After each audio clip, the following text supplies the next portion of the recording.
I will just lose a few words before Jelle will start with the actual debate. On the 21st of March, we are all allowed to vote for the city council, but the title is actually a little bit misleading because there will actually be 3 elections. First for the city council, then for the city districts, we can vote for a commission, and then there will also be, only for Dutch people, the Sleepnet referendum, which is a law about security and intelligence, and there will be a referendum where Dutch people can vote for this. Our debate will only focus on the municipal elections. What is special about these elections is that internationals are allowed to vote.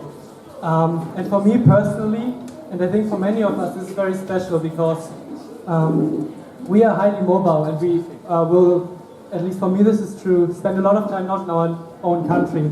And still laws like this that allow us to vote for cities ensure that in this time of high mobility, representation is still ensured. So this is very special and also very progressive that the Netherlands allows for this. At the same time, we should also keep in mind that we will be voting for a city in which many of us will not stay. I will probably leave in 2 years and vote for a government that will last for 4 years. So this is something that we should keep in mind when we vote on the 21st. Before we start, just some words on why it is actually important to vote in local elections. Because local elections often have this nimbus of being marginal and just second class. In the news we just heard Italy just voted, Germany just got a new national government. So why do local elections even matter? There are 2 things that I just want to shortly mention. First, local governments are actually the ones that most directly affect us. Issues like housing directly affect us. If there's no social housing, people will live in the outskirts of the city and this fosters social segregation. So directly the policies in the cities are very important for us.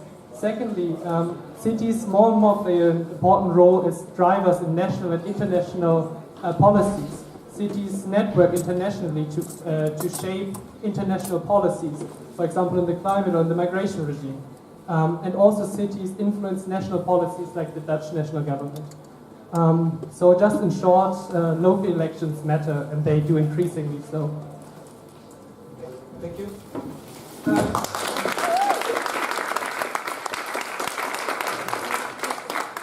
Welcome to you all, great that you're here. My name is Jelle.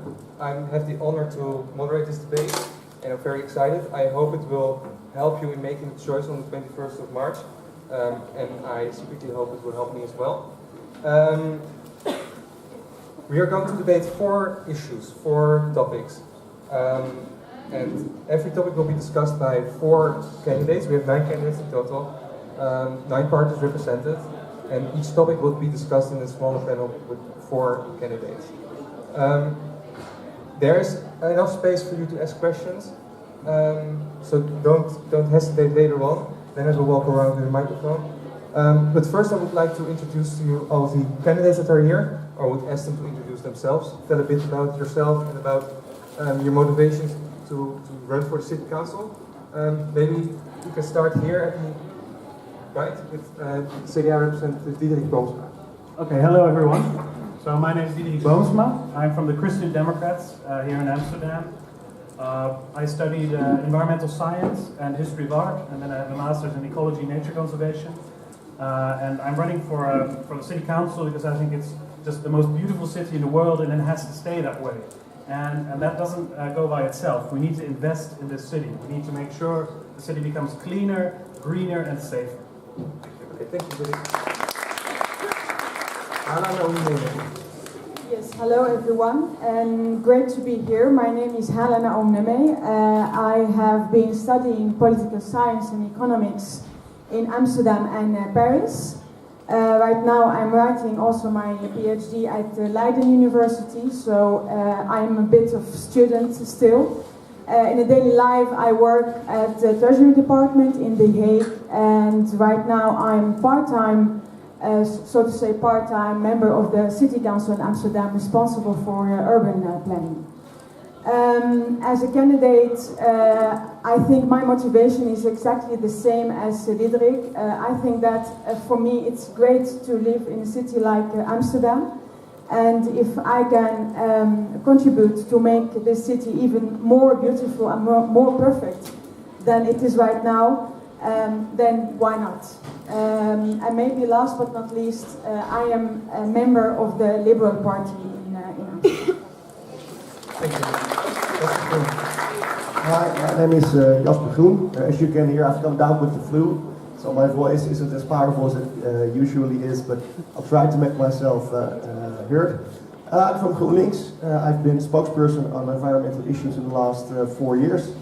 Before that, I studied environmental philosophy in this university. And I've also studied history in Leiden. And the reason I'm once again a candidate is that I feel that the next 4 years will be crucial for achieving the Paris climate agreement goals, and cities can have a crucial part in that. So that's what I'm going to be about in the following 4 years.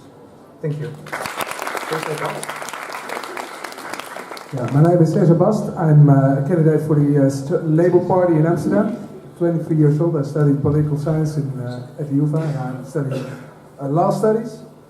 And my motivation for candidating myself for the local elections for the council is that I see that a lot of young people in Amsterdam have so much problems with creating an own future in the city. I'm born and raised in Amsterdam, and I'm myself unsure if I can stay living here after my study.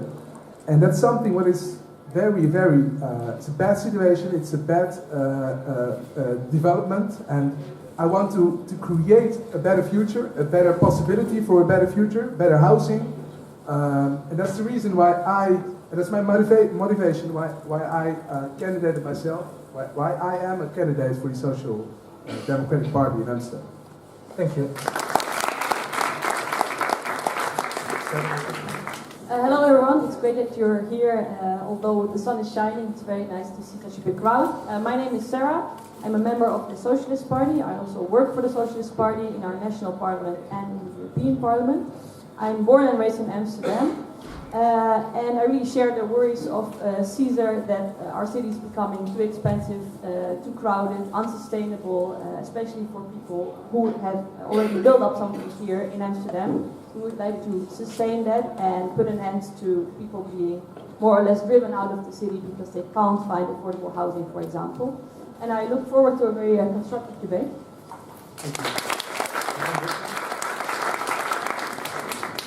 My name is Marijn Bosman and I'm running for the Liberal Democrats in Amsterdam, D66. I'm a city councillor at this moment, and I'm preoccupied with the environment and sustainability. And this is like the best thing to do in cities because obviously I know I've worked in the environmental sector for a long time, and I know that climate change is a large international a question or a problem. But when you're working on sustainability in a city, you are always working on solutions. You start saying, oh, let's make 2 bins, let's build 2 bins in the street to divide our garbage and make our garbage sustainable, make something else out of it. And instead of large coal plants, we are placing solar panels on roofs. So I think that the sustainability transition is also a decentralization, and as a city, you have to play a very big part of it in this transition. And as well, I think that Amsterdam should be a very diverse city, so we welcome all internationals into the city, and those are 2 important topics for me. Thank you.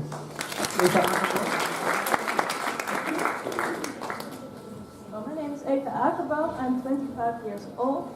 I currently already work for the city council, and I'm from the Party for the Animals, which probably sounds like a very one-issue party for animal rights.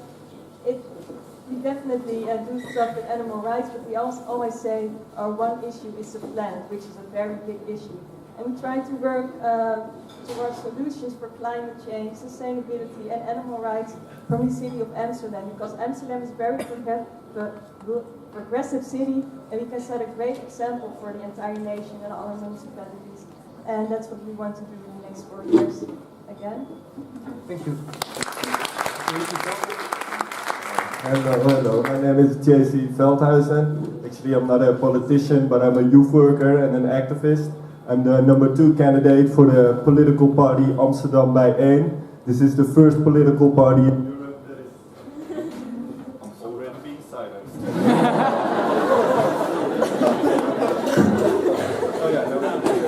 So what I was about to say was that this is the first political party in Europe that was founded and is led by a black woman. We are combining left-wing economical politics with intersectional feminism, and our 2 pillars are radical equality and economical justice. Thank you.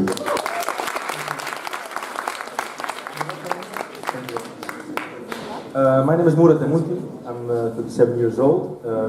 First of all, I have to apologize for the English. I hope it gets better during the debate. I'm the political leader for the new political party, Beweging Denk, in Amsterdam. Like all other parties, we have the same subjects: housing, education, the job market. But the main thing we have at Denk is we fighting for equal rights in Amsterdam for the minorities, because that's a large group that has been forgotten for many years. So we are the first party with a lot of parties at the moment that have that in the program, and they want to fight for equal rights for everyone in Amsterdam. Okay, thank you. So as said, we have 4 topics that we are going to discuss this afternoon. First topic is housing, and I would like to ask the Socialist Party, NL Party, Partij voor de Dieren, VVD, and D66 to come forward. I will give a very short introduction to the topic. Then each of the candidates can introduce their view on the topic themselves, and then we will have a debate among these 4. After which the other candidates can maybe say a thing or 2, and then there's space for questions from you guys. Not only these elections, but also during city council elections before, housing was one of the main topics on the agenda. Amsterdam is now home to approximately 850,000 citizens, and that's 100,000 more than 10 years ago. So there's a very rapid growth. And there are simply too few houses available for the number of people that want to live here in Amsterdam. The problem is, according to some parties, due to a lack of available middle-class rental houses, which are now approximately 15%. Concerns are that if it becomes harder and harder to find a place for middle-class people and other people who just want to live here in Amsterdam. Question is, will everybody be able to live in the city? Is there space for instance, teachers, nurses, people whom the city urgently needs to live here? We are going to discuss the housing issue on the basis of the following statement. People from Amsterdam, so people who are born here or lived here for at least 3 years, should get priority when rental houses get allocated. Maybe first start here at my right. If you give 1 minute. Yes, thank you very much. Let me start by a general remark, which is that Amsterdam is a city that throughout the history has been built on talent. So I hope we'll be able to keep this also in the future.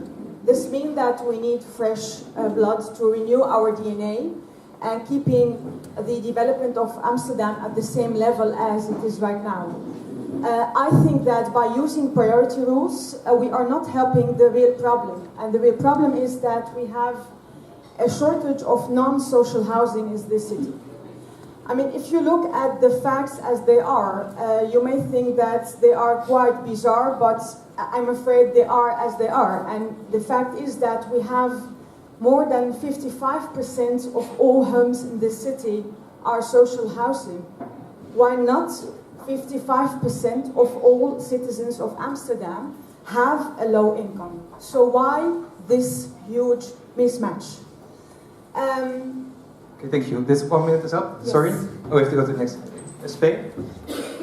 Yeah, so we are very much in favor of this statement. I think it's a great problem, as you probably also know, because you are students also often looking for housing. We have a great shortage of housing in Amsterdam, not only for students, but also for low-income households and also for middle-income households, as the lady here next to me just said. 5,000 is really not much. If you look at last year, we built 9,000 new houses. So prioritizing 5,000 new houses for these income groups is really not a big thing. It will be just a bit over half of all the new housing. As Socialist Party, we think the size of your wallet and whether you are a big investor or not shouldn't be decisive for whether you have the right to live here. So we think that if you are attached to the city, connected and rooted, have lived here for a while, have your parents here, your kids here, your life here, you should really have a right to live here. And you can only, I think, achieve this goal if you regulate the housing market in this way. Thank you. Marijn Bos van D66. Thank you. These 66 things that we haven't built enough houses in the past few years. So now the housing prices are going up because there are not enough houses. And when you look at the percentages, social housing is regulated on a maximum income. And almost everybody who starts to live together, because it's the income of a household, cannot get into social housing. So we think that for people with not a very high income, but a middle income, we should build more houses. That is our priority. And second of all, to go to this statement, I think it's a very bad thing to exclude people who do not live in Amsterdam at this moment. Because maybe you can fall in love with someone who lives in another city. And I think that's a bad thing that you cannot live together in Amsterdam. Everybody should be able to be living in Amsterdam. And second thing is that... I have to cut you off, unfortunately. Oh, sorry. Maybe you can bring it up during the debate.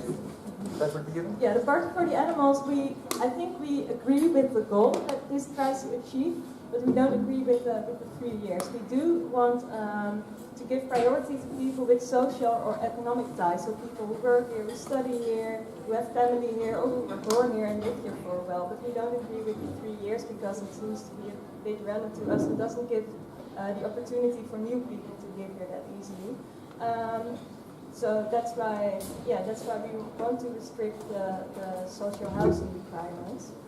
Also, the Party for the Animals is not in favor of building entire cities on the edges on the actual city already, because we think Amsterdam is very busy, and we also have to keep in mind that the quality of life for the people who already live here is very important. So that's why we are not in favor of building tens of thousands of new houses. Okay, thank you. So I saw you shaking your head when Marijn from D66 was talking about the possibility for people outside of Amsterdam to move here. How do you feel about that statement? Yeah, as I said, I agree that we haven't built enough houses, and we should continue building houses because the scarcity is only going to rise since Amsterdam is a very attractive city.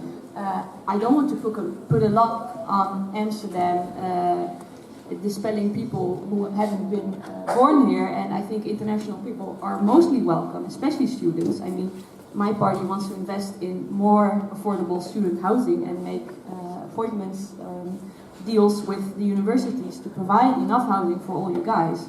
But I also think that we should think about the people who have lived here for all their lives, or for at least 3 years or longer, to really build up their lives here, and who are being expelled now because investors buy up houses to rent them through Airbnb, for example.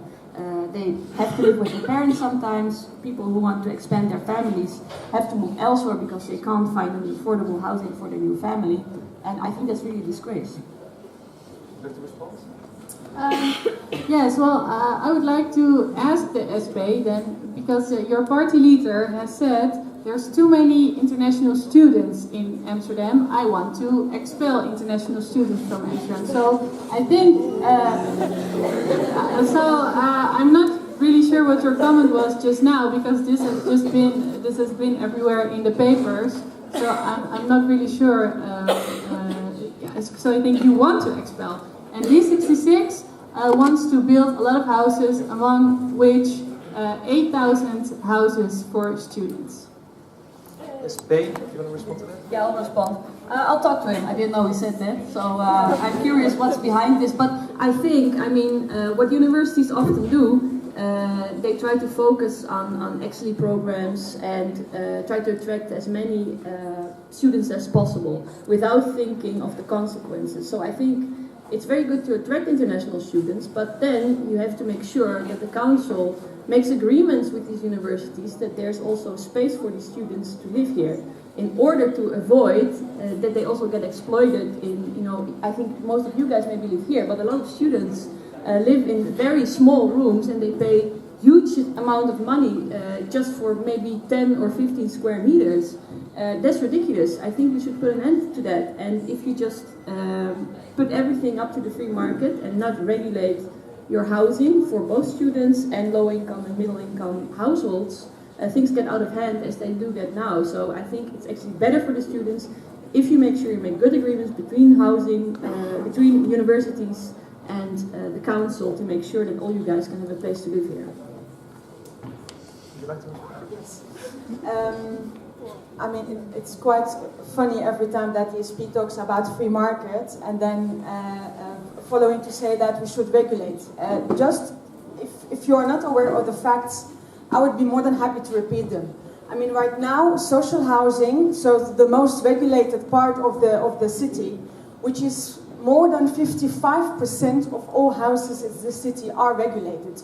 So I'm not sure which free market we have in this city, but at least from this point of view, you can't speak of any free market. If we go back to the statement, I would say the priority of my party, the Liberal Party, is as that of D66, is to build more houses. So the priority should not be to think about new priority rules for people who have lived here for 3 years, because let me be very honest with ourselves. Why 3 years? Imagine yourself here as a foreign student following a master maybe of 1 year or 2 years.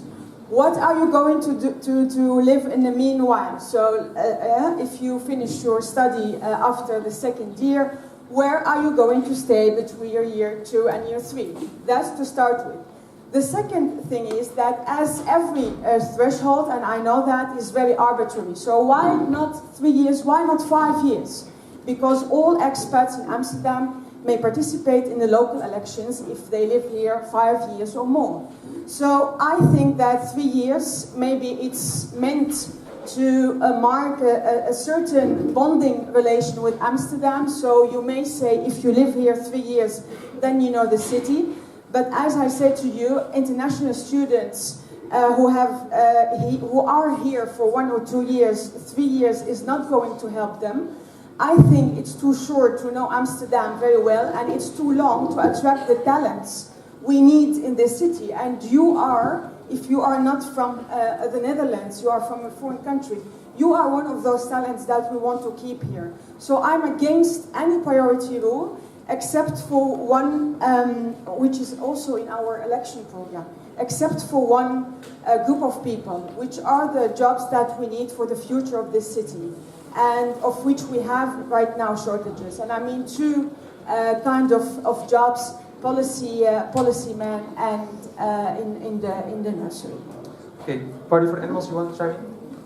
I think the main problem with the social housing issue is that indeed there are many social houses in Amsterdam, but the gap is simply too big to go from a house in the social sector to a house in the private sector. There's just a huge gap of your monthly rent.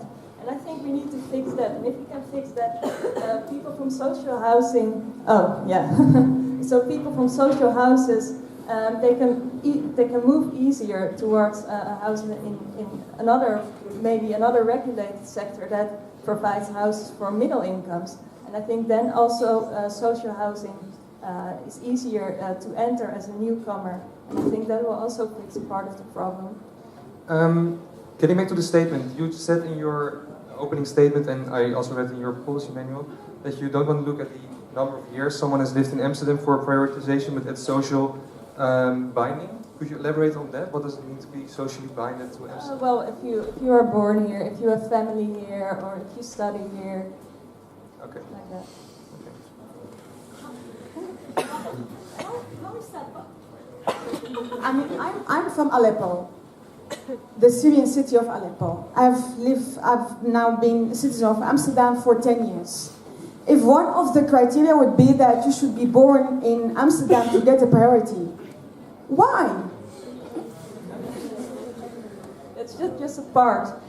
We also want, of course, people from abroad should also have a chance to move here. It's just a part of our solution. But the solution is to build more houses. This is, I think, the real solution. It's not about, I mean, let's face the facts as they are. We have a shortage of many segments in this city. So everything which is not social housing, we should build more in those segments. So it's not about prioritizing people according to the number of years they have been living in this city. Can I just very briefly respond to that? I mean, you say that we have enough social houses. That's really not true. There's really a lot of people who can't afford, as Eva Akkerboom from the Part of the Animals just said, who can't afford an unregulated rental house. That's a very big problem.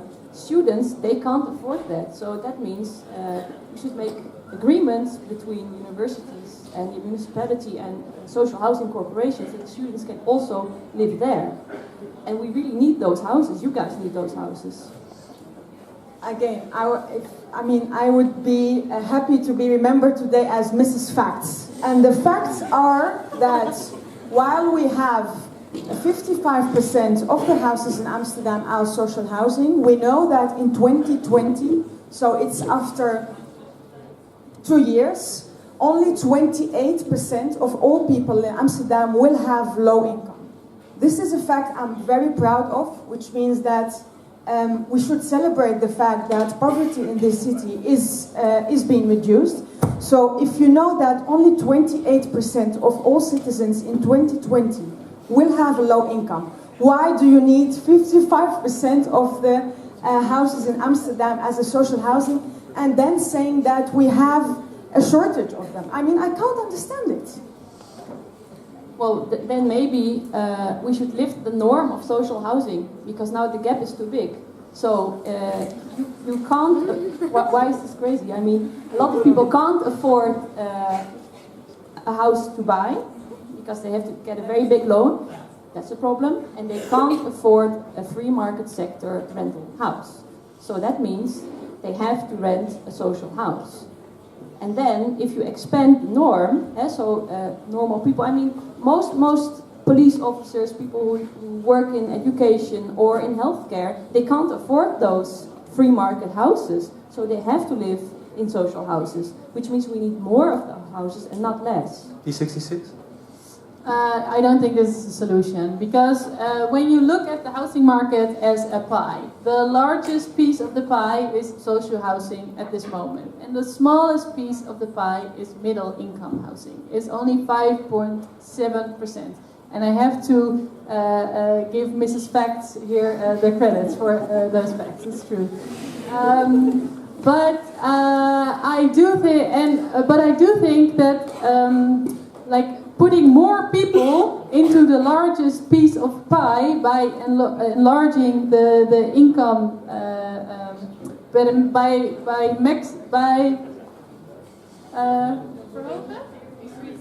by increasing the income maximum for people who can live in those houses, that is not a solution, because the problem will still be when people start living together. Their household income will always be more than that.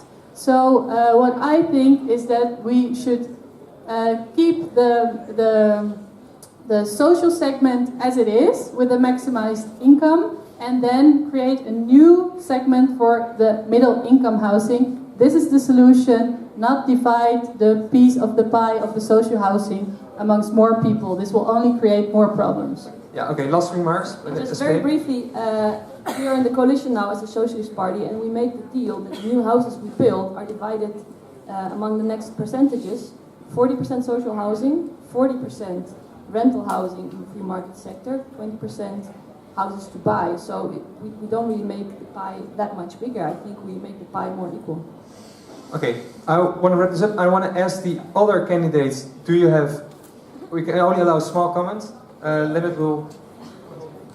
Okay, yeah, I have a small comment. I have respect for you as people, but to be honest, I think your old political ideas are really boring. I just want to say 3 things. Of course, there should be enough housing for students, youngsters, and starters, and people with low incomes, because like the lady from of Mrs. Fact, excuse me, is saying that there's more low-income houses, then there are people with low incomes, but still we have to wait 20 years to get a social housing. So I think that's bullshit. But okay. Okay, thank you. Thank you. We have 2 points. That we should experiment. We don't have time to go into it. Small comment by any other party. Actually, I think it's a false statement. We talk about priority. We're making a picture like this. There's a possibility to get a house in like 2-3 years. That's not the reality. The minimum waiting time is 15 years. So our idea, for example, for students to build campuses, big campuses on the outside of the city where there's more space, when you can combine it with housing, turning over empty offices in the city to housing for students. That's the thing we should do and we can do without waiting or even needing priority. Okay, thank you. And I want to say one thing. There's 1 million square meters of empty buildings in Amsterdam. More than 1 million square meters. So thank you. Any questions from you guys, the audience? Any questions? We are new party, you can see. Fresh. No from the audience? No? Okay. No? Okay. Then I would like to continue to the next statement. Thank you all for participating in this debate.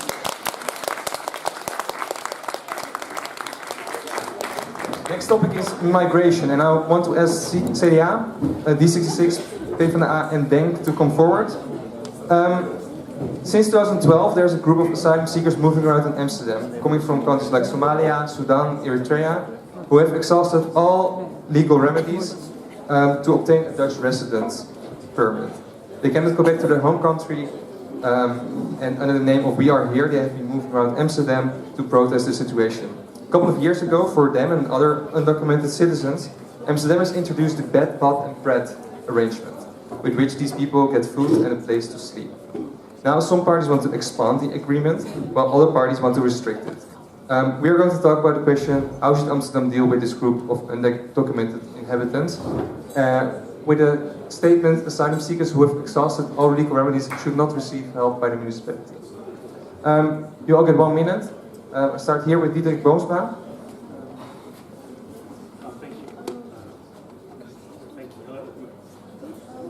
Thank you.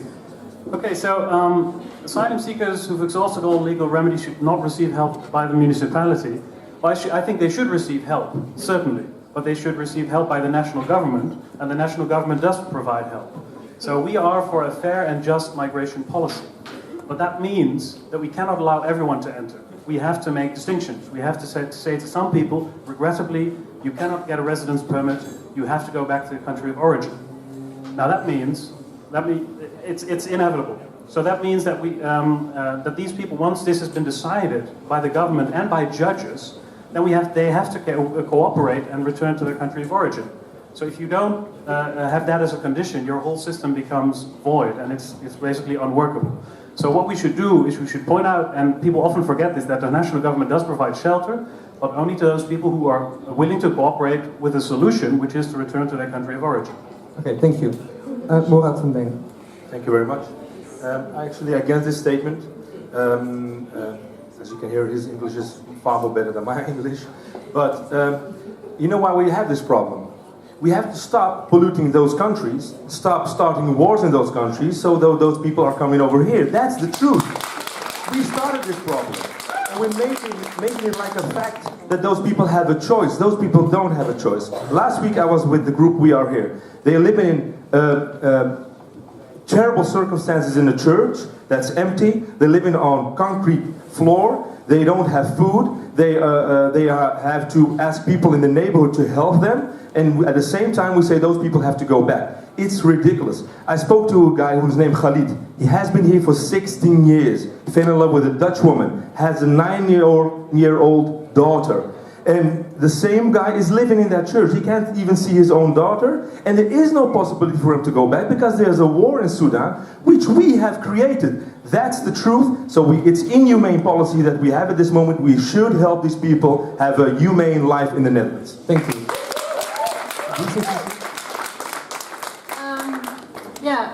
For this statement, yes, of course we should help people also when they don't have any documents. But I think, because I've also been at the We Are Here group, and it breaks your heart because you hear such awful stories about people fleeing, people living in the Netherlands without any documents. They're not allowed to work, they're not allowed to make a living, they can't do anything. Even though this is heartbreaking and they should never sleep on the streets, we should always offer them shelter. Also because it's humane, but also because no one it's not good when people live on the streets. They start to find their food and shelter elsewhere, and maybe also in ways that we don't want, because they're forced to do that. So we should always help them.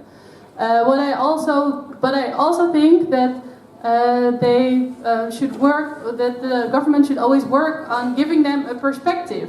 So maybe going back to their own countries when they can't start a new procedure. I think that's the task and the responsibility of government. Okay, thank you. Cesar? Well, let me be clear. People who have exhausted their legal remedies in the Netherlands should have help by the municipality. Let that be sure, because being hopeless as a migrant, as a refugee, makes people literally sick, and that's something that is it's very bad for people, for our society, for everyone. And we should give them a little bit hope, give them help, give them shelter, exactly by giving a normal bed and breath shelter. But what we even need to do is giving them judicial help and give them help by doing things when they are living here. They should not just sleep and have bread and can have a bath in Amsterdam, but we should give them even a future, because every normal citizen should be able to have a normal future. Thank you. I have to cut you off. First, yeah, we are going to start today. Yeah, sure. I'm an entrepreneur, so I'm actually a really practical person. The fact is, these people are not going to leave because they have been gone for decades. There's nothing left in their home country. They can go back because the biggest part of their life has been here in the Netherlands. So our solution is, when people seek asylum in the Netherlands, that's the first day you have to start with the integration process. You have to give them education. You have to try to help them to get a job. That's the first thing you do.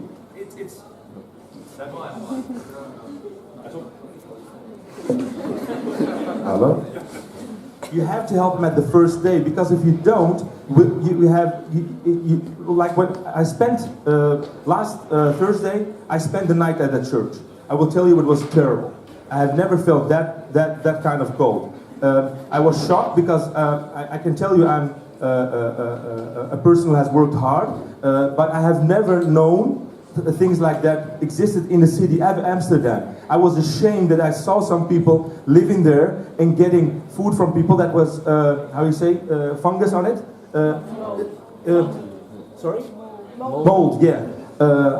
So that's inhumane. We're talking about 2018, the Netherlands, Amsterdam. I heard Erik van der Burg, which is from the Liberal Party, say, we have enough money in Amsterdam. So why aren't we helping these people? We have to agree on the fact these people are not going back, so we have to help them now. I saw you shaking your head. Sorry, yes. Well, first of all, you're saying that all the wars and all the unhappiness in the world is caused by the West, by us. That's total nonsense. Even though it's a fact that all the wars in the world are caused by the Netherlands. No, I don't think so. That's ridiculous.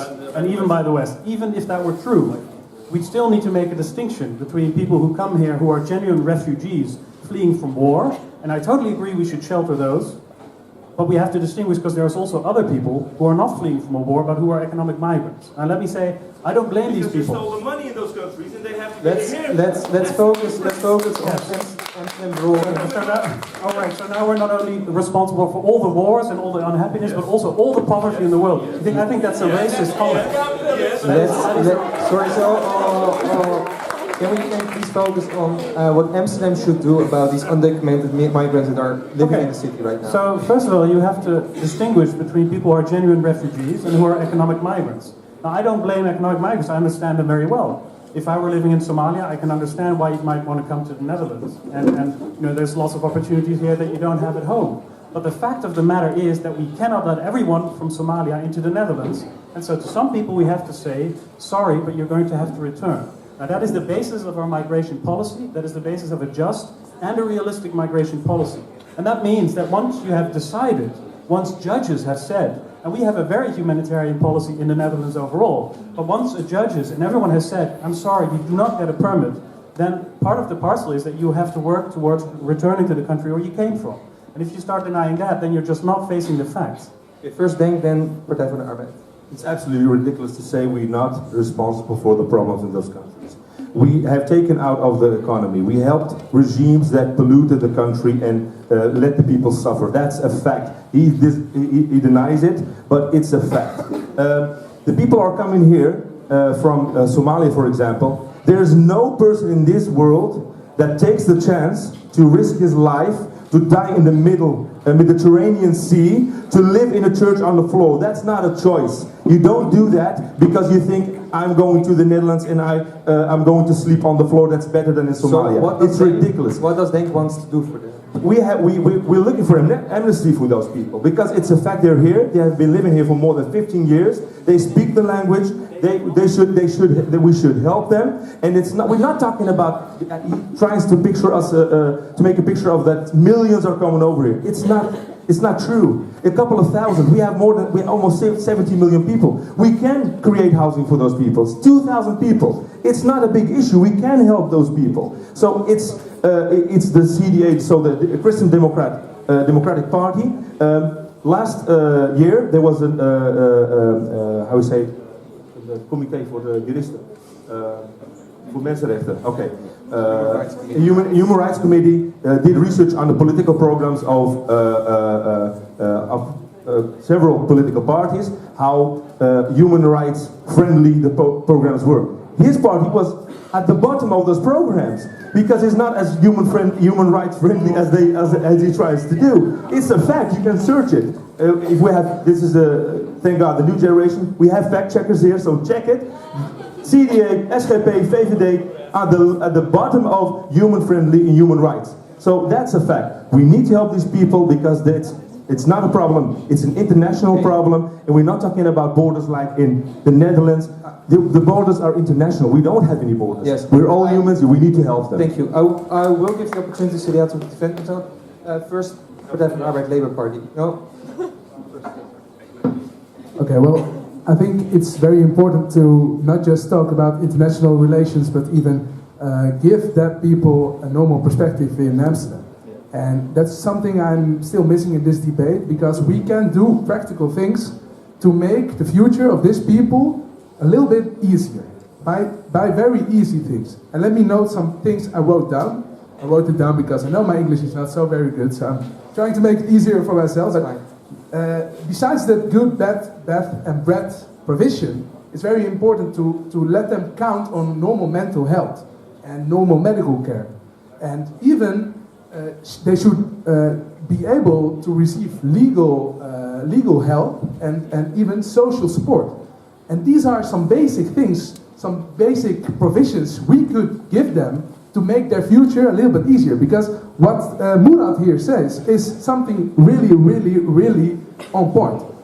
People who are still living here in a church, and I'm talking about the We Are Here group, that are people who cannot leave this country. They are not living in a church because they like the church or because they like Amsterdam so much.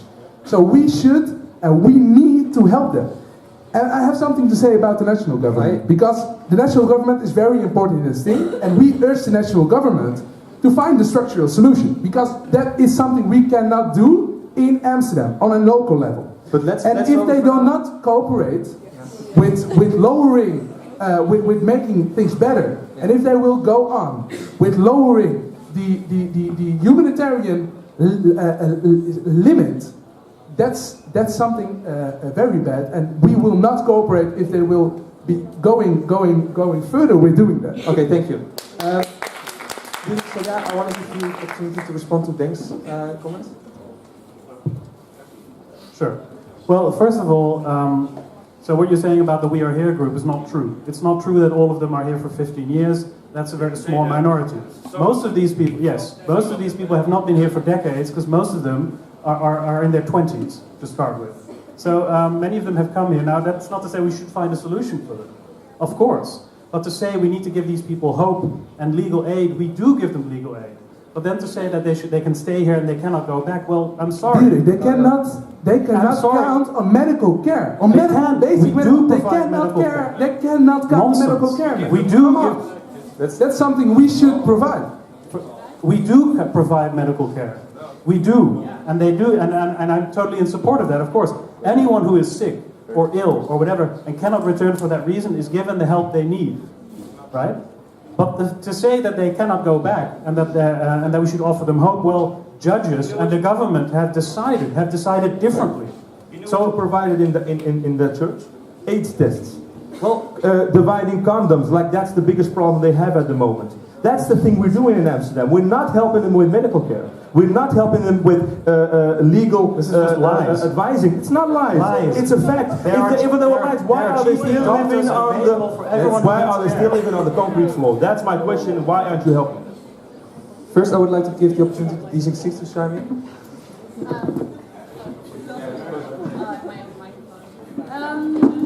Is it working? I do think that the We Are Here group gets offered a lot of help, but they choose not to use it because they disagree with the policies. I think those are the facts, even though I feel for them, but I think these are the facts. What I want to state about integration, because we were talking about African wars and national policies, and this is all very important, of course, and I do recognize that there is a responsibility in the fleeing of people from the Netherlands. But I would like to take it back to what the municipality can do, because these are local elections. And what I'm proud of is what our alderman, Mrs. Ollongren, has started in Amsterdam, and which is going to be national policy. She saw a lot of more people fleeing into the Netherlands due to the Syrian wars. And she said, let's get these people jobs, let's get them the language. So she started, even though it wasn't even allowed from national government, it's allowed now, she bought the schooling for the kids. And she bought lessons for Dutch language for the people who were above 18 to work. And she was talking about all the big companies, Schiphol, Albert Heijn, Randstad, what's een uitzendbureau?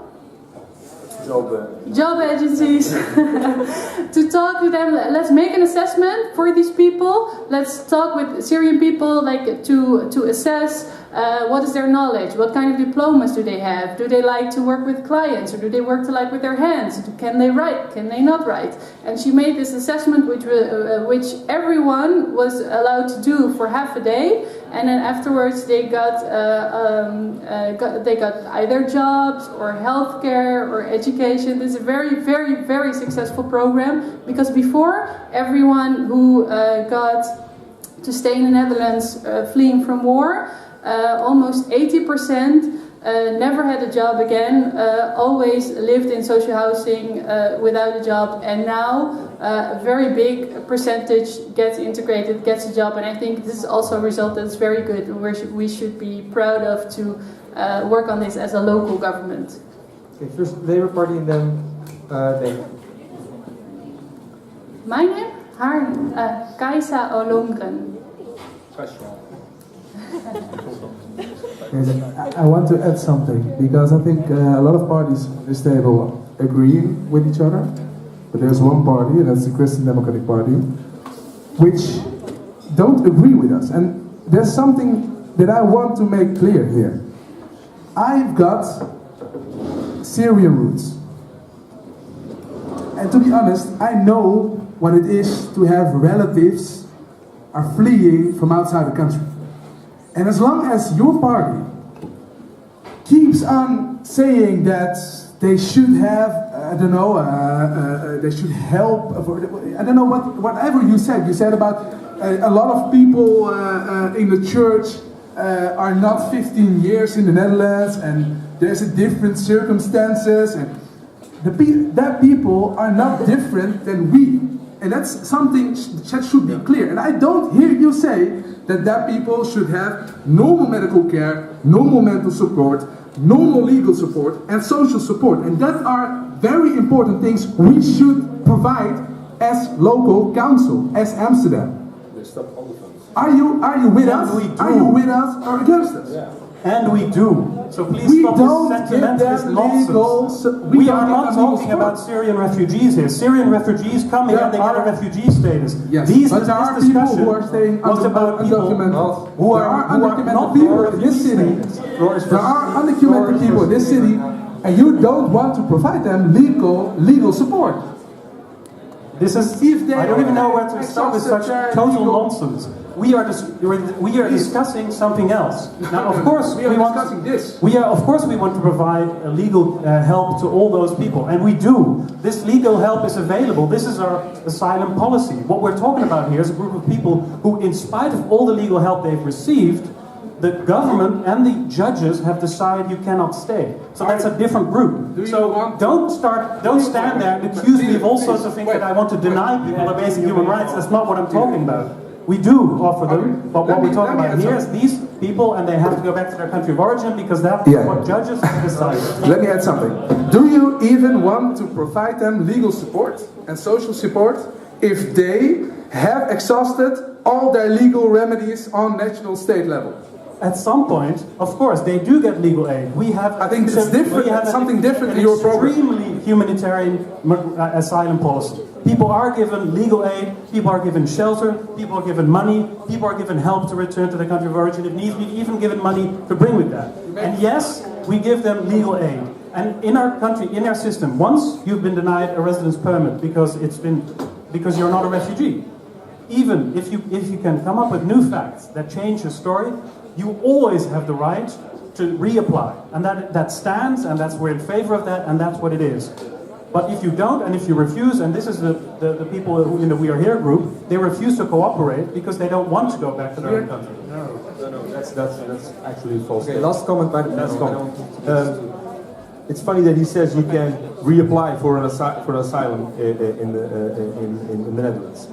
That's a fact if you have the funds and the means to do so. Most of these people don't have that because, no, it's not free. You cut off the legal aid. You cut off the medical care. That's the fact. They say it is not that as so, but in his national party, the CDA in Den Haag, had all kinds of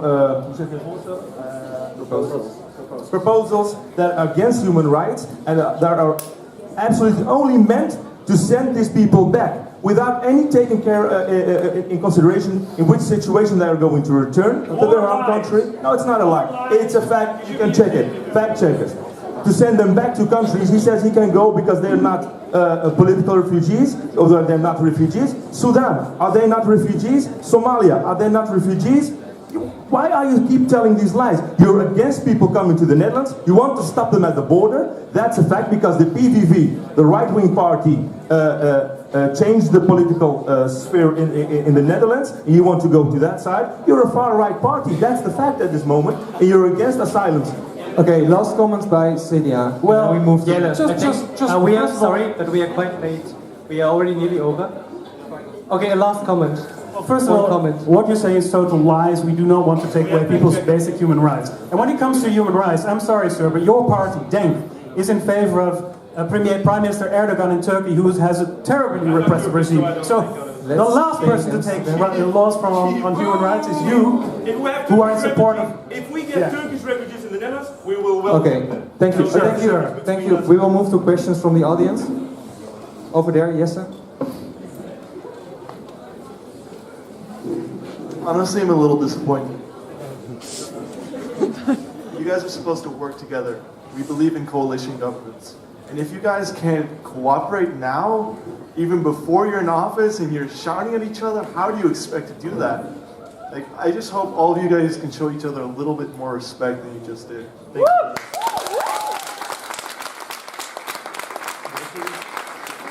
any questions to that comment?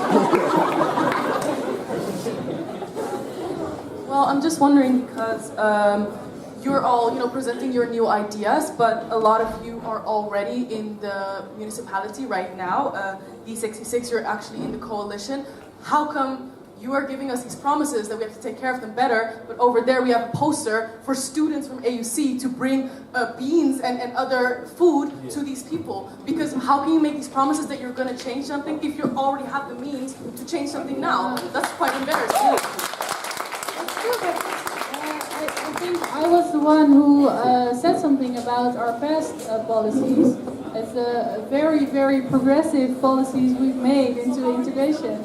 And these people are squatting. These people, to some extent, I'm against the CDA immigration policy, but to some extent CDA was right today. That these people, they refuse help because they don't want to work on perspective. And this is perspective that you mentioned in the beginning was going back. Yes. That's the only perspective they have. Okay. They want to divide it, and these people are actually loyal to each other. That's why they stick together, because they know if they divide it, they have no chance at all. That's why they stick together. Okay, thank you. We have to move on, unfortunately. And I also believe that when people ask for voluntary donation, it doesn't always, in any case, mean that the government is failing. And I haven't promised anything that we should have done last few years. Okay, thank you. We are moving on to the next topic. Thank you all for participating in this debate. I want to ask GroenLinks, Partij voor de Dieren, Animal Party, CDA and SP to come forward. We are going to discuss sustainability in Amsterdam. Paris Agreement demands to cap the global warming at 1.5 degrees Celsius.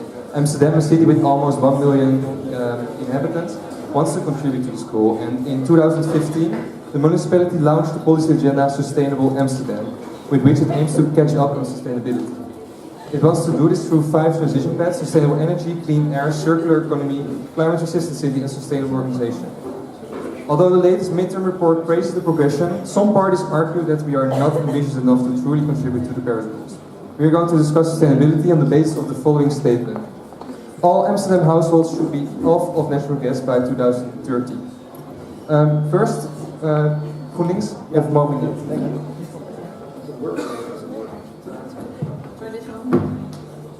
Okay. Yeah, well, this is obviously true because meeting the Paris climate goals means that we should be off fossil fuels, and off fossil fuels means off gas.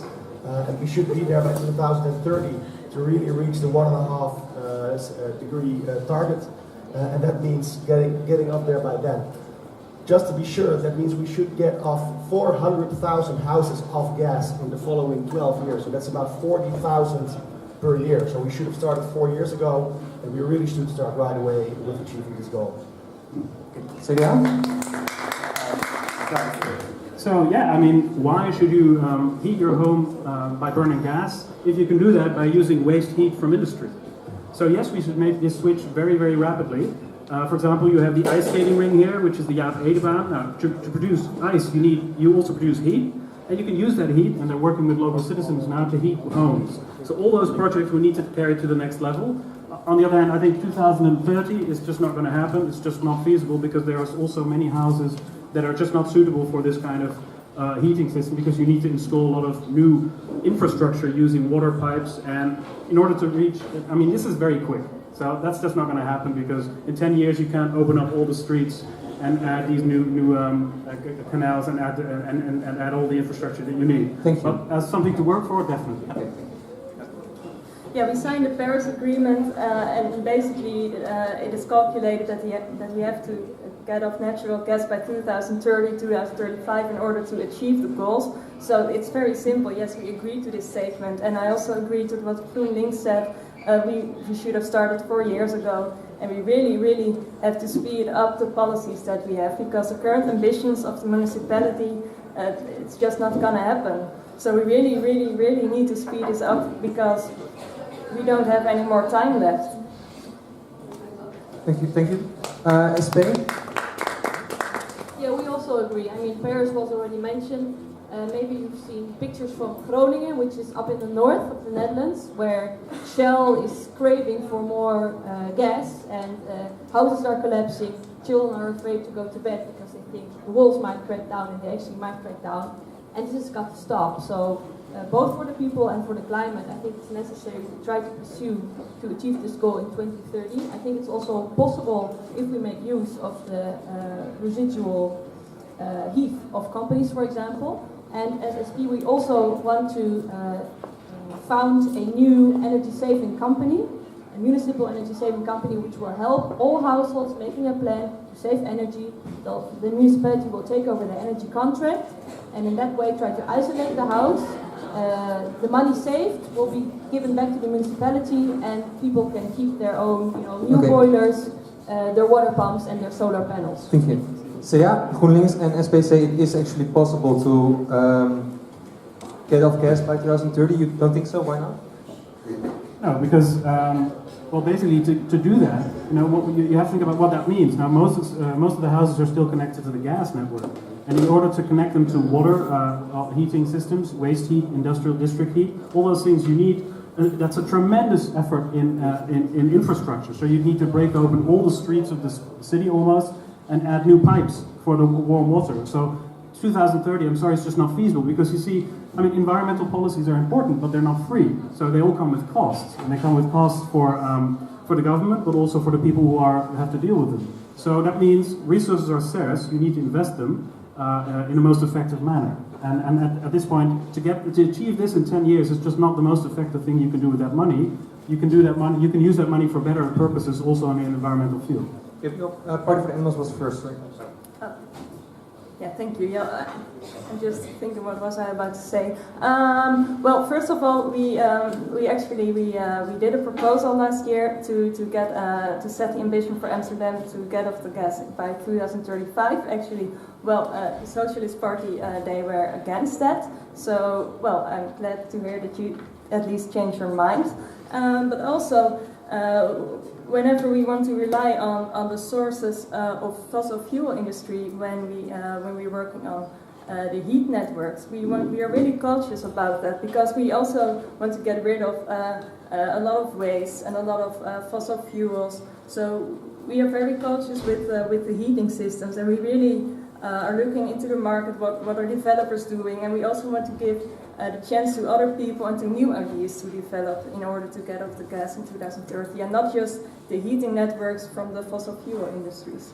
GroenLinks, would you like to add to that?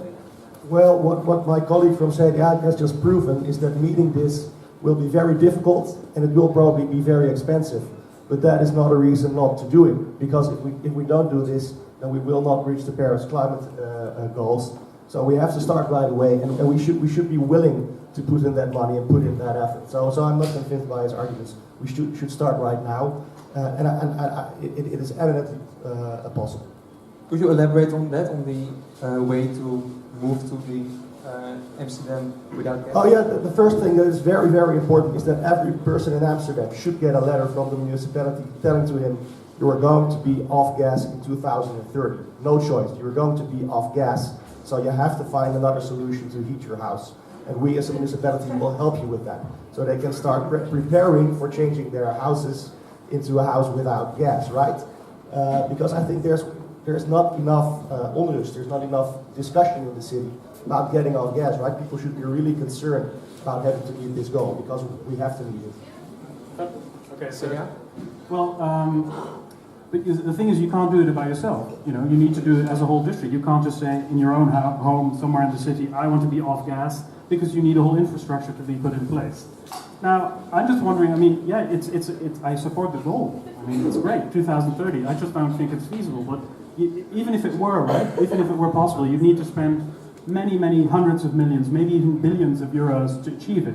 All I'm saying is that you could use that money, slowly building towards getting off the gas, but taking a bit more time. You use the money that you save by that way to do other things that have more effect in reaching our climate goals. You can invest a lot of that money in getting green roofs, making the city more beautiful, getting more forests, getting more trees up. All those things are also important. So we shouldn't waste all our resources, because resources and money are scarce.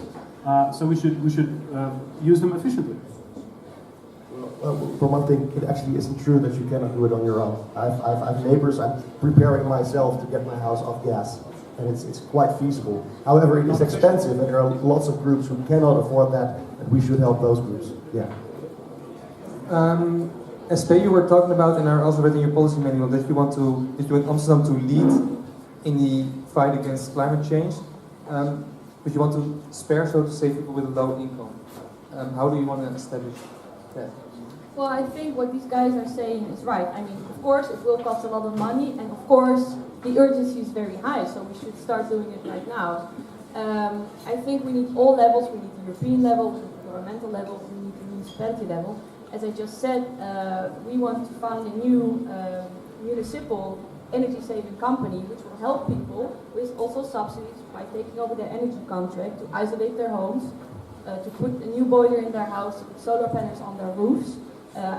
In the past years, there were 42,000 solar panels put on social houses, which is a very good start. But we have a very big effort in front of us, so we have to continue these efforts.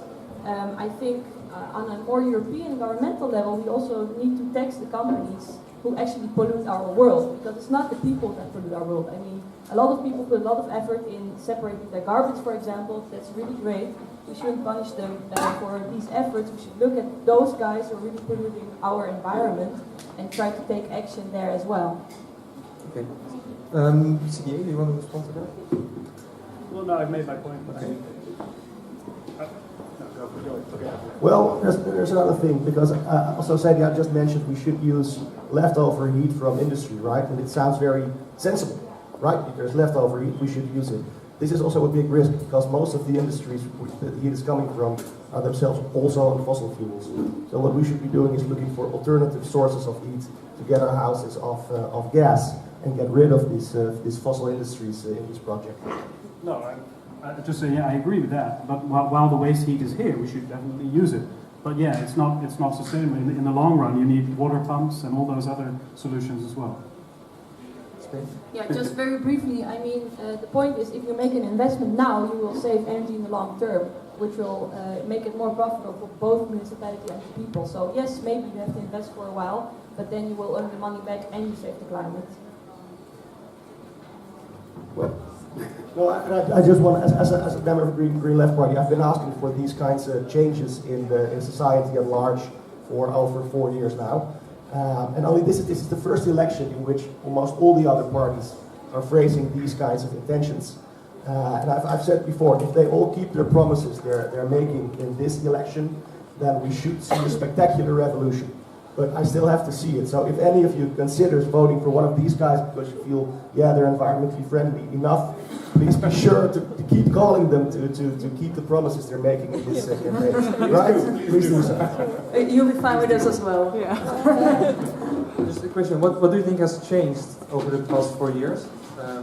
As it calls for... Well, first, the Urgenda law case, then the Paris Climate Agreement, then the fact that everybody seems to be convinced now, or saying they're convinced we should really do this stuff. But the money isn't there yet, and the real policies aren't there yet. So there's still a lot of steps to be made. And you can definitely count on GroenLinks for doing that, I can say. Okay. Any other remarks on this specific statement? Or sustainability in general? I think he has a question. Does anyone from the other parties? Conversation more respectful for your taste. Great. Thank you. First, anyone from the other parties who wants to chime in? Topics of sustainability. Is that important for any one of the other parties? Yeah, well, let me just add our vision about sustainability in Amsterdam.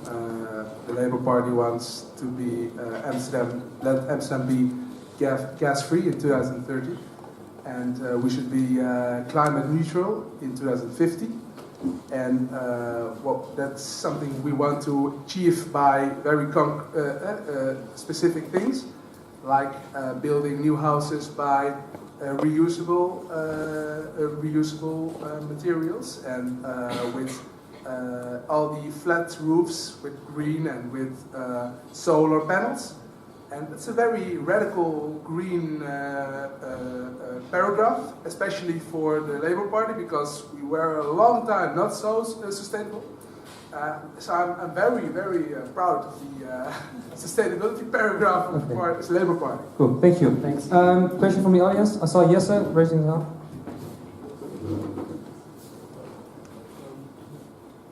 Okay, so all of you mentioned that you care about the environment, but I'm wondering why then you're still in your own party. I mean, we do have a party called GroenLinks, the Green Party. So why do you think your own party is the best party in tackling this problem? Can I answer that? Sure. Well, because the environment is extremely important, but it's not the only thing. It's not the only consideration in the world. We have to look out for so many different problems and so many things that call for our attention. Also, I think the Green Left often basically goes too far because they, just like now, they want things that are just not realistic. So they turn the climate into a religion, whereas this calls for pragmatic effort. I'm going to say the others were actually a lot of credits for the Green Left, because I think this is the party that historically actually put this topic on the political agenda, and I admire that a lot, and I'm very happy that also my party is a front runner now when it comes to climate change. As I said, Socialist Party always looked at the root causes of problems. We have an analysis of capitalism, where capitalism also creates climate change, and I think the polluter should pay. So we should try to make rules on a European and international level so that polluters pay, and not let people be punished for their pollution. For the rest, well, no, I think everything is said with this. Yeah, I also think I've made my point already. The Party for the Animals, we are very much in favor of sustainability and against climate change. And I think we worked together a lot with the Green Left the past 4 years in order to achieve the goals that we want, that we have set to attack climate change. So we just want to keep doing that. It's really one of our most important points, and we just, we'll keep doing that. Yes. Yeah, well, the philosopher Schopenhauer once said, when you have a new idea, first they laugh at you, then they prosecute you, and then they adopt the idea. And that's what GroenLinks has been feeling of their sustainability. Any other questions from the audience over there?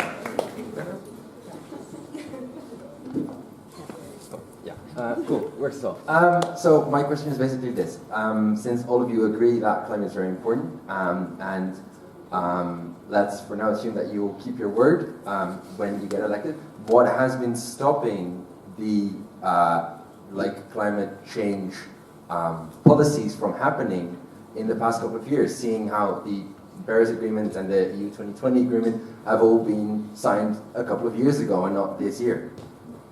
Well, what has been stopping is people like Diederik, who I otherwise is very nice, as saying these kinds of ideas are not realistic. Basically, that's it.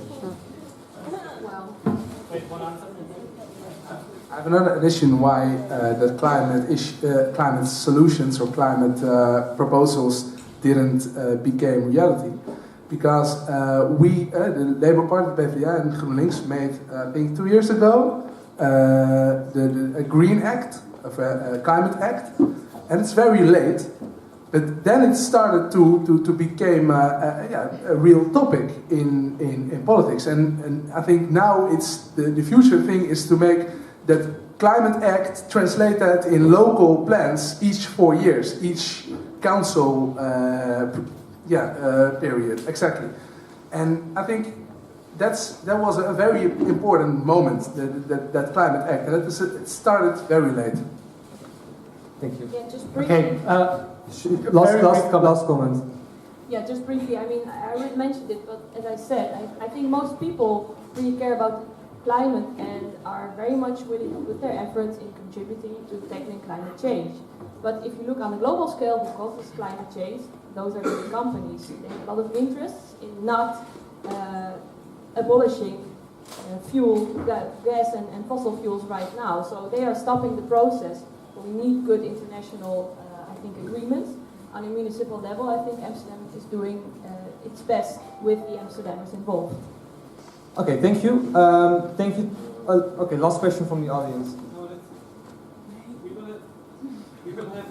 Okay, we have space. We will have afterwards another question and answer period. We will just go through the last topic. Then for now, I want to thank this panel. Thank you for participating in this session. We want to move to the last to the last statement,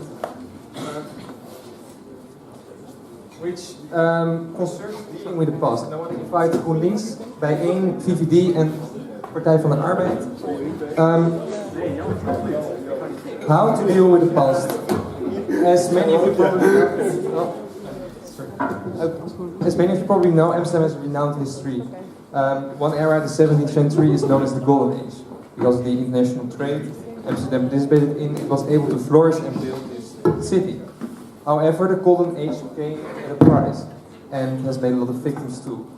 Slavery and colonization were important assets of the Dutch East India and later the West India Company. Some streets, tunnels, squares and bridges in Amsterdam are named after key figures from this era. Some voices say we should rename those because according to our current values, they don't deserve to be honored by having a street named after them. How should we deal with the past? That's what we're going to talk about. With the following statement, street names should be revised if they are named after, for instance, colonialists or people who had a big role in slavery. First on the right. You want to start? Thank you. So allow me to, like this, allow me to start by underlining the fact that if you are yourself a citizen from a country where poverty or unemployment or criminality are big issues, then you may think of this debate, or you may experience this debate as quite bizarre and useless. And if that is your impression, I would agree with that. Because seriously, haven't we in the City Council of Amsterdam, haven't we got better things or better issues to discuss? So what is the point about this useless activism? I think it's to create what I call Botox history. So you know, that's history which looks beautiful, perfect, and without any wrinkles. I'm not in favor of perfect versions of history, but in favor of complete versions of history. And to my deepest conviction, even the ugly pages of our history are part of that history. And the only exception for me to look from the eyes of 2018 to the history is the international law. So when we are looking at genocide and war crimes, we are allowed to use the standards of today to make judgments about ugly things that happened in the past, but not for street names, because the point about history is that it is an intellectual laziness, I would say, to look at history from the eyes of today. Okay, thank you. Jasper Groen, GroenLinks? Yeah, GroenLinks agrees with this statement. Obviously, in Amsterdam we decided to change the Stalinlaan into the Vrijheidslaan, and we decided to change the Pretorius Square into the Steve Biko Square, so we have a tradition of doing these kinds of revisionary history. But I think there's I think we should do this really with people like Koen. He was a very bad act, you might say. But I think it's more importantly, what's more important is to make the general point of raising awareness of the dark side of our history. And just changing a few street names won't achieve that goal, so we should do much more. In schools, maybe the West Indies Huis, which was the headquarters of colonialism and slave trade in the West. We should change it into a museum for the dark side of our history of colonialism and the dark side of the Golden Age. So we should do stuff like that. VVD? Yeah, thank you. Well, let me first of all state that this is a very difficult issue, because I totally disagree with the VVD, which thinks that this is a non-issue. It is an issue. But I am also I don't totally agree with my left partner, GroenLinks, because I think they are a little bit too radical. And the reason why is because I don't believe in street name revisions. And let me tell you why. The reason is not because I like colonialism, or because I like our bad history. The reason is because the problem is not clear. We know that colonialism was a bad thing, and we know that contemporary racism towards black people is a very, very big struggle in our society. But there are too much people who are not aware of this thing. Okay. And if you wait, please, please. So you Just can, one sentence. No, you can elaborate more later in the. I just want say one sentence. One sentence. Okay, that's that. You cannot find a solution for a problem you were not aware of in society. And first, we need to be aware of that problem. Thank you. Diane. Cool. Yeah, I just want to respond first to what Hala said about looking at the history through the eyes of today. This is a right-wing frame of colonialism, as if only people today find colonialism bad. Well, I can tell you something. I'm a product of Dutch colonialism. The indigenous woman that was raped by a Dutch European colonizer, she didn't like colonialism as well. So I think that's kind of a problematic frame. And also, I agree with what you were saying. Black people and Muslims today are being discriminated against in a variety of ways. From being ethnically profiled on the streets to not getting a job because of a black skin or because of a Muslim black name or an Arabic black name. Actually, racism is roaring in the Netherlands. More than 1 million people voted for a party that wants to systematically exclude Muslims. So this is part of a bigger problem, and a problem in which we are glorifying the colonial past with blackface traditions, with streets and institutions named after mass murderers. And actually your party is going along with this xenophobic rhetoric in which Muslims and refugees are the biggest problem that we see today. Well, actually, I think capitalism is the biggest problem that we see today, and your party is responsible for that. Let's keep it focused. Do you want to respond to So I had a certain notion in my mind, which was not really about the statement, but I think, it's very good that your party is participating in the local election on the 21st of March, but I would hope that we would not get clowns in the city council, but serious people who would like to discuss about this very... Yes. Because this is a very serious matter. I mean, this round was about to present our own ideas about the statement, and you started by saying that what I have said is wrong. That's your right, but I think it's intellectual laziness to defend your own idea by saying I'm against what the VVD or any other party said. That's what debating is about, right? No, I think the rules of this debate were that in the first round we would present our own ideas in 1 minute. So I was curious to know what your ideas were about, but actually your only idea is that you're against what I have said. So that's okay, but it was I think it's very good and important to remark this. So let's goes back to the statement. I think when politicians like us, from the government or the politics, would judge about the history by changing names, because right now it's Koen or Witte de Wit or I don't know who. So in line of political hypes, that's very dangerous, because I think that a history is a complete version of events that maybe, as I said in the first round, we would not like or repeat in 2018, but we cannot forget them. And as Nelson Mandela said, if you would like to not repeat the mistakes of the past, you should know the mistakes of the past. So if I would try from the city council or the government to create a perfect history, as I said, a Botox history, it's a glooming history, perfect, beautiful, then how am I going to educate people about the mistakes of the past? And I agree with what GroenLinks said. If you would like to raise awareness, and I would like to do that really, then I think the education system is the best way to learn the children at school that unfortunately we have ugly pages in our history. I would not say that all Dutch history is very bad, certainly not, but I think that the education system is the only legitimate system to have that conversation with the children about the ugly pages and the beautiful pages of our history. GroenLinks, are we creating a perfect past by wanting to rename street names? No, we are not. Well, obviously the past wasn't perfect, and we are at least going to tackle the worst issues, which people who are now being honored by having streets named after them, and we should reverse that. And we can educate through education everybody about what happened, and obviously they should know that these bad things happened. We shouldn't erase that, but we also shouldn't honor these people with street names or tunnels named after them and stuff like that.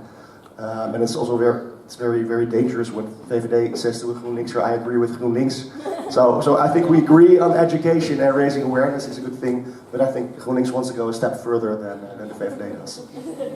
Yes, so I would like to respond to me being called a clown, because I have respect for all people. I also have respect for you, but I don't have respect for all ideas, and that was what I was trying to make clear. I was talking about ideas, but what you just did was you called an ad hominem, and I think it's not respectful. So, but and also it is not, and it is actually also not true, because I was talking not only about that I disagreed with you, but I was also talking about the context, about what it should be about. So what I think is that our educational system, it's organized upon a Eurocentric perspective, and when you look at public space, we're just glorifying the colonial past, and we're not teaching our children what actually happened. So I don't think it's strange that there's so much racism in the Netherlands, because people don't know what happened, and people don't know how 400 years of imperialism and colonialism is still working through in the way that we organize our society.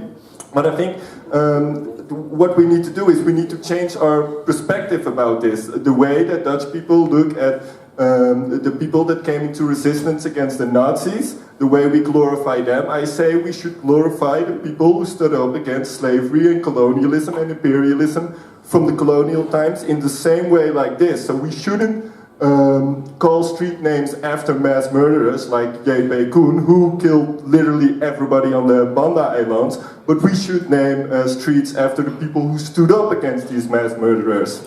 Okay, I saw you nodding and briefly talking about education. Could you elaborate on your ideas about education in relation to this topic?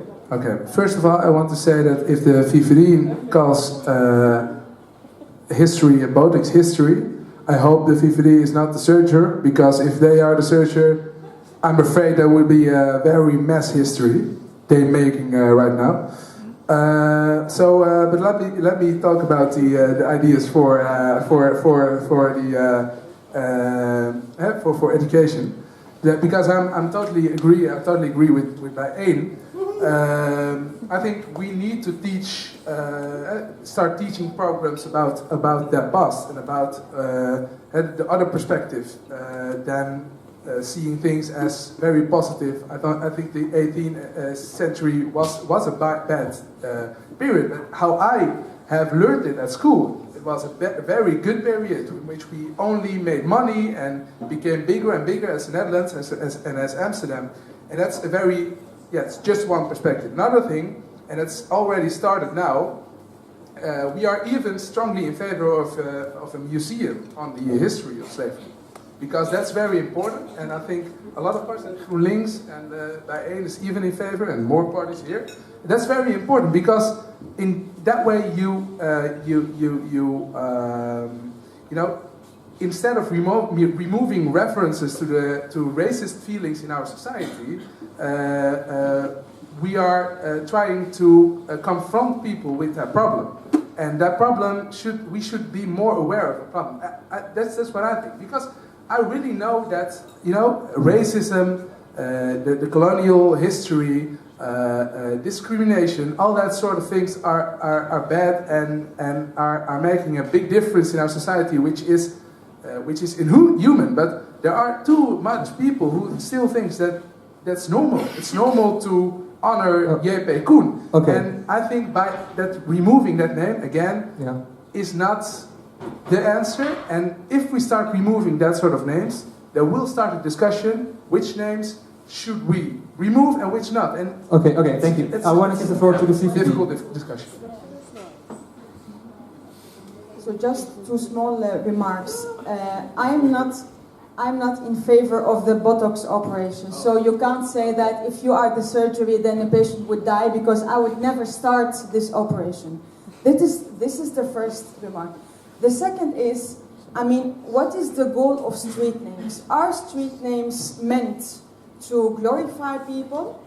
I don't think that. So I would like to know, whom of you, when you pass a street, except in New York, when you have numbers as being names of streets, but who of you, when passing a street, would think of the name as something you would glorify?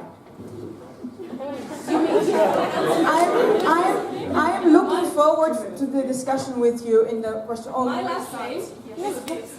W-I-T-H. In Rotterdam, there's a whole square with a name to a man called Witte de Wit. Yes. W-I-T-H. There are art institutions named after him. There are streets named after him.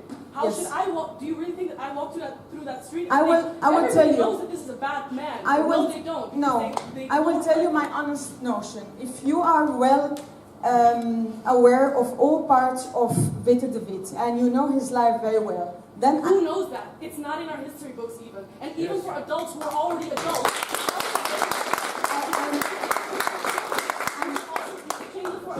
I respect your feelings because I can't know what you feel since my last name is not Wit, so I mean only respect for what you said. But I don't agree with you that people don't know the dark sides of Witte de Wit, because let us be very clear. A balanced vision about colonialism, which we as students and parts of the society is very important. The dark side of Witte de Wit is that he did many horrible things. I agree with you. But in his time, he defended the Netherlands against Spain and England on the sea. So it's very easy, and I said that in the first debate, I repeat that now also. I think you are the future of your countries and this country. You are obliged to keep yourself thinking about the easy arguments and the uneasy arguments, and you shouldn't go in the trap of intellectual laziness. So yes, Witte de Wit is a bad figure, but in his time he defended the young republic. He didn't defend my ancestors. Okay, we are talking about the historical context. The historical context was that he, as a sea hero, he defended the colonialism, slavery, does any of the other parties? He defended the young republic of the Netherlands against Spain and England. So this is my honest answer. Can we just give the other parties the possibility to comment to that? So and then just quickly, because I want to make very clear that people in the Netherlands are not aware of our colonial past. My party leader is getting death threats every single fucking day. She's a black woman and she's standing up against racism. And do you know what people are telling her? They're telling her, go back to your own country. And the thing is that these people, when they're saying this, they don't even know that the country where she's from was colonized by the Netherlands. They don't know that she's here because we were there. I don't think anyone is defending those death threats or any other allegations. No, of course, yeah, I'm sorry. I don't want to throw this into your shoes, but I just want to make clear to what extent racism is a very dangerous problem in the Netherlands. Okay, thank you. I want to give the opportunity to other parties to chime in if they want to. Right, so I don't think we should change the names of streets, and I don't think, I think it's not true that our understanding of our history is so triumphalist. I think when I was in school, this is a long time ago already, we were already taught a lot about slavery, the evils of colonialism, all the dark sides of our history. I was taught this in school. So whenever people say, oh, we don't know anything about what was going on, I just don't understand what that is coming from. And I don't think it's very wise to pretend that this is the case. Also, I don't think the Netherlands is not a particularly racist country. I think it's one of the least racist countries in the world, which doesn't mean that we shouldn't try to address this problem where it exists, because we should. But we shouldn't pretend, and we shouldn't talk ourselves into the idea that that our society is just teeming with racist xenophobes, because that's just not true. Like I said, 1.3 million people voted for a political party that says they want to burn the Quran, that says they want to deport Moroccans. Thank you. And it's not, you know, racism is a social construct. Socialist Party. Thanks. Sorry, can we please give the Socialist Party the floor? Very briefly, I really understand that this is a very heated debate. It's a very complex debate, but I would completely agree with the girl who just said, my name is David, and people don't know who David is. I don't think many people know who David was, and that's a problem, because I think racism stems from ignorance and from hidden presuppositions. I mean, most people, if they fill in a certain test on the internet how racist they turn out to be more racist than they actually think. And doesn't make them immediately bad people, but it means that they have certain presuppositions that they are unaware of. If we want to make them aware of them, then we should change, I think, the names of the streets, because we are ignorantly heroizing colonizers, and I think that's a very bad thing, and it's a very good thing if we can start a discussion about why we are doing that, because that's the problem, that we're doing it in ignorance. Okay, thank you. Any other comments from you? Well, very briefly, I think what Amsterdam can do is, the Slavery Museum was a very good initiative by Green Left Party. We embrace it, very, very good. I think that also our city archives, they are based on the white history, and I think we should also change that, because we all know that our canals are built on slavery and on the stealing of resources, so I think we should change that too. And I do think that our history is told at schools from a certain perspective, that is very dominant. And this is also what one of our aldermen did the past few years, to talk about the past few years, that we gave extra money, even though it's not a task of the municipality, to schools to give more education about slavery or shared history, the history of the colonies. Thank you. I want to move to the audience. I want to move to the audience now. Sorry. Just if you have a very... Let's move to the... Very short, like 3 sentences, and then we want to have questions, answers. Yes, sorry. So very short then. We think that the priority should be with education, absolutely, to teach people about the colonial past. And also, we think it's very inappropriate to have streets and monuments named after the leaders of a very brutal regime. So we definitely agree with that. Yes. Thank you. I totally agree with the last speaker. I think it's time to stop glorifying people who are criminals from the past.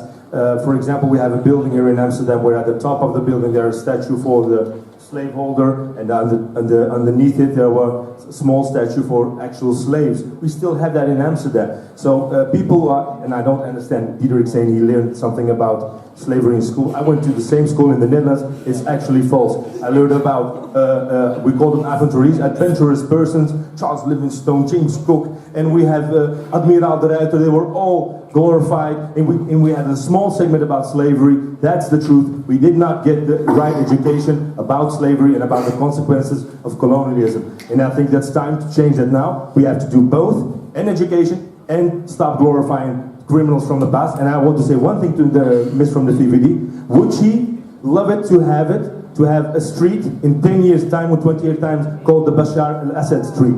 Because she's from Aleppo. That's the question for you. I'm sorry. Okay, you're allowed to respond to that. But just after that, we will quit this topic, because we had a lot of Facebook comments where people indicated that they're interested in other topics too. And I would give, although this topic is extremely interesting and urgent, also the possibility to address these topics. So this is the last comment to that topic. You're allowed to respond to that. But after that, we will open up for questions and answers. So, 2 remarks. First, the discussion is about changing names of existing streets. It's not about new streets.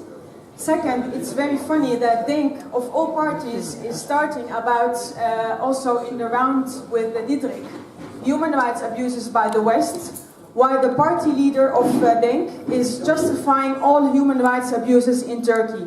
So I think a look at the facts. You should be ashamed of the last. You should be ashamed, Murad, of the last question you have directed to me. And my answer to you I would challenge you. What would you say about the human rights abuses in Turkey? That's the same. If there are human rights abuses. If they are, so it's a doubtful case. I think that we are. Shame on you, Murad Taimunti. Shame on you. Can we please? Shame on you, Murad Taimunti. Sorry, we have to interrupt this discussion here. Maybe we can continue it afterwards, but we can't. I know she didn't answer, and maybe everyone got an approximate impression of what the parties are standing for. But still, we have 5 minutes left. We have 5 minutes left, and I would really like to open up for question and answers to see what people think. You can ask about the same issue, but then I would really like to keep it short. And if you have other questions, please, I would like to prioritize that, because there are a lot of issues important for the municipal elections.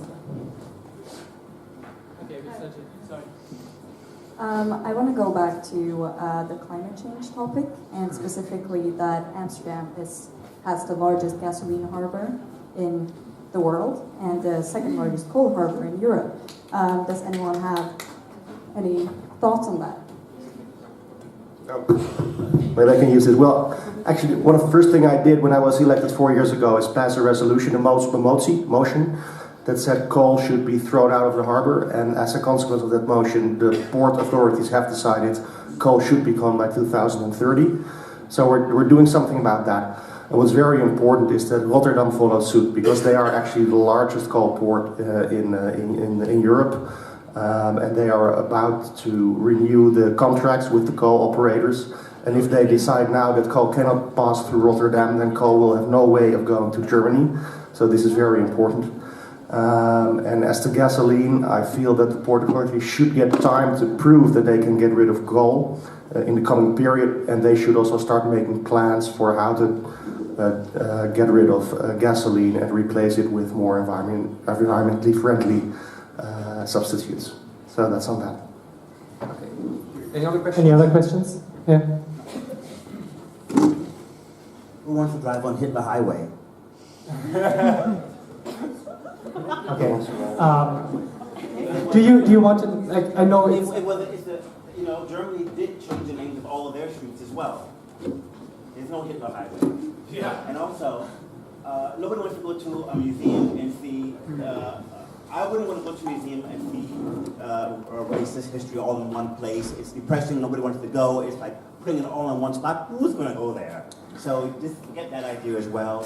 Change the name and stop promoting like. Thank you for making this point, because this is exactly what it's about, because Germany has actually acknowledged that they're not... Sorry, but this point is basically... I'm really sorry, but this is basically the same point like with the Bashar al-Assad. We agree that these people are horrible, but I really think that every party basically made their point to this question. So please, let's move on to the next topic. I really think this topic is very, very urgent. And Hitler and Assad... Can I just finish my sentence? Because it's one sentence. The Germans acknowledged that their past was bad, and we didn't do that yet. We still have to go through this process. So, yeah. Right. Is it to the same point? Because...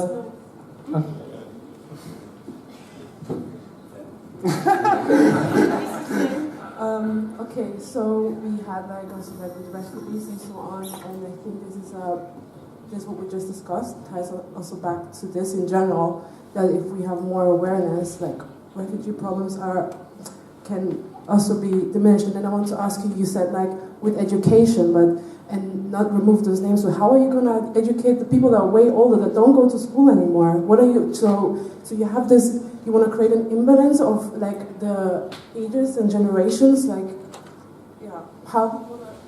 Yeah. Do you want to ask this question to a specific party? Do you have a concrete? Okay.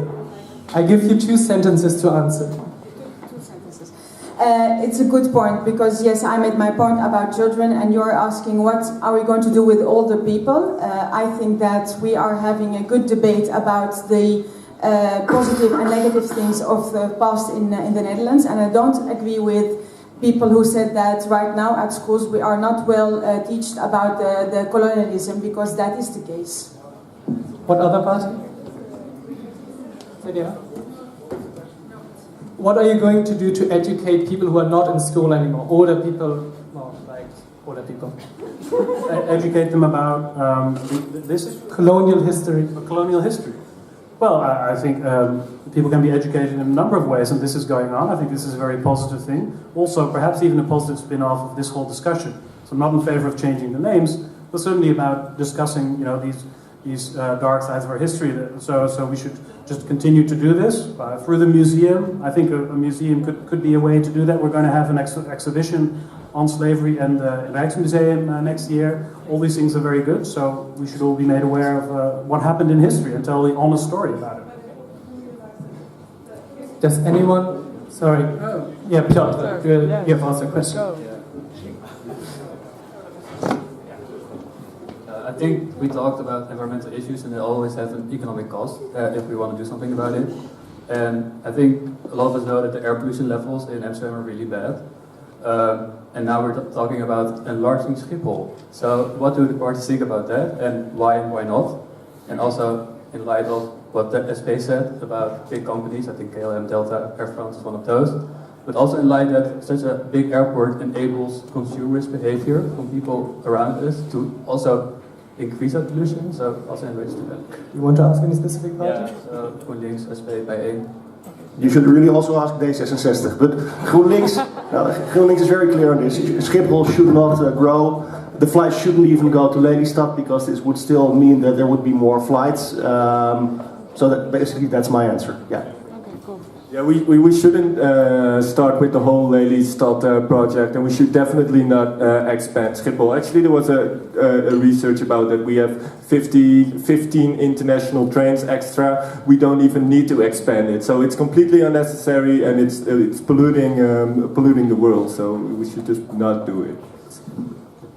Yeah, just adding to that, sorry, I won't hold the microphone. I agree. I mean, Schiphol really shouldn't grow anymore.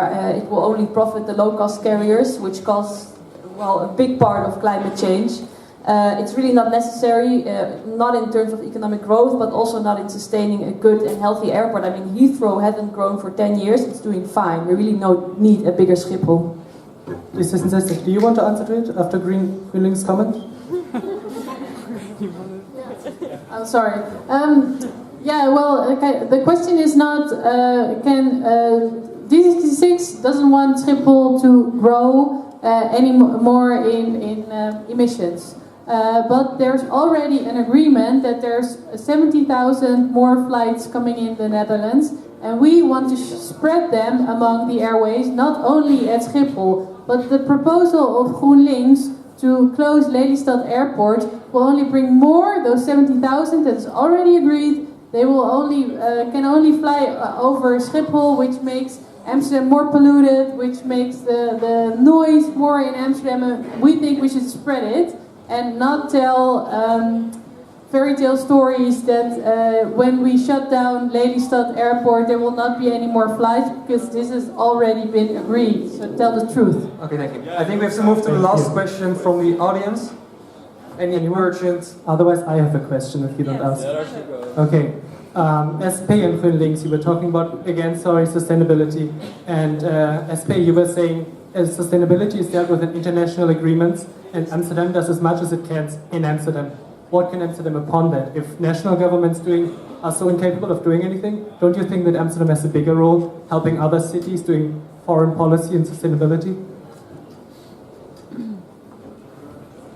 Yeah, I mean, when I said Amsterdam does as much as it can, it doesn't mean that ambitions can't be higher, you know? I think a lot of people are putting a lot of effort in trying to live sustainable and being informed and separating their garbage, etc.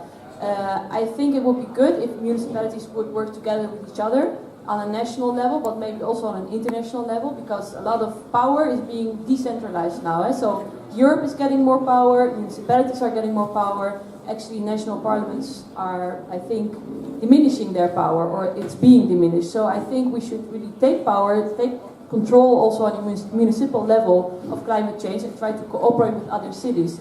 We do it, for example, also with Barcelona, where Podemos, more or less Podemos, Ada Colau is being in charge, and I mean, these corporations can really extend, we can learn from each other, and I think we can make a great municipal effort to tackle climate change. Thank you. Anyone else to this question? No? Well, okay. Yeah. Well, obviously Amsterdam can do more. As I already said in the debate we had, getting off gas is something that cities can do themselves and the speed in which they do that. So we should set an example as Amsterdam and show the rest of the world the way in the transition to a sustainable society. Okay, last comment, yeah. Yeah, what we even can do as Amsterdam is creating changes in the building area. So what I already said before, we can decide that all the new buildings we build should be with solar rooftops, with green rooftops, and made of reusable materials. And that's something we really could make a change with. Okay. This is just a small and very specific way to change. Okay, thank you very much. Unfortunately, we have to wrap it up now. I want to thank all the candidates for participating in this debate. Give them a... Say one more small thing, just a little comment. No, sorry. And I want to thank all of you, all the students, for coming to this debate, and I wish you all the best with making your decision for the 21st of March.